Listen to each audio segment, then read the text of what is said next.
If you take a look, there's a school bus going through that, so you can kind of get an idea just how deep that water is. Looks like it goes to almost to the top of the wheel well, but plenty of severe weather hitting a lot of parts of the country. Philadelphia was not left out, that is for sure. But we do have Steve Keeley with Fox 29 Philadelphia.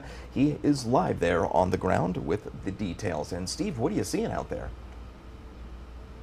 Well, the storms that bring that flooding also bring something else, sometimes even worse, and that is the high winds that come with the severe weather. And so after a month of May that was the driest in the history of the Philadelphia region, now we're getting hit with a daily deluge of not just severe weather warnings and thunderstorm warnings, but even tornado warnings. And something went through the suburb of Media just outside Philadelphia yesterday afternoon, and it looks like something's about to come through again with the gray skies. But never before in Ford Motor Company's history has the word escape on this Ford Escape ever been coincidentally perfectly named, because a young girl and her mother on their way to Philadelphia Airport were driving this Ford Escape when they barely escaped with their lives. This massive branch came down just a split second before they came by here. And the tree is now partly under the car because Megan McGrath ran into the car before the car almost got crunched by this massive tree. It goes completely across the road, and in fact,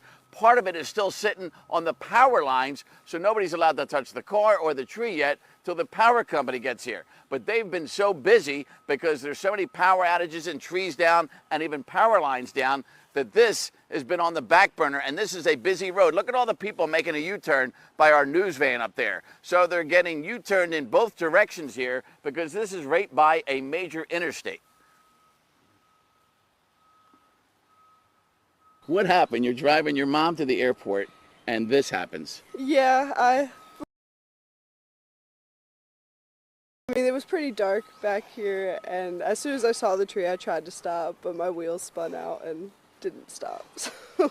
But you realize how close it came to hitting you and your mom on the head. Yeah, I mean, I didn't know it just fell, so that was good to know.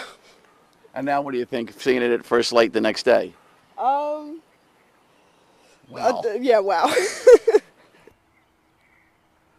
Yeah, this is a wow moment for sure. And Zach, believe it or not, Megan's boyfriend, Damien, the future mother-in-law, needed to get to the airport. He gets them safely out of the car and gets mom to the airport, and she doesn't even miss her flight to Delray Beach, Florida. Now we're seeing the highway patrol coming out and putting more roadblocks up because this is a very busy road, and they know it doesn't look like it's going to be cleared anytime soon because the power companies and the tree companies are so busy in the aftermath of the storms that hit here yesterday afternoon and then again walloped us last night. So a whole lot of flooding, a whole lot of troubles. But I'll tell you this, when you escape with your life with this kind of a close call, as George Carlin would say, that's not a near miss, that's a near hit. Zach? Yeah, pretty scary stuff. Luckily, those folks turned out okay, but a lot of cleanup there in Philly, a lot of cleanup all over the country from all this severe weather. Steve Keeley with Fox 29 Philadelphia with all the details in the Philadelphia area. Steve, thank you so much. We do appreciate it.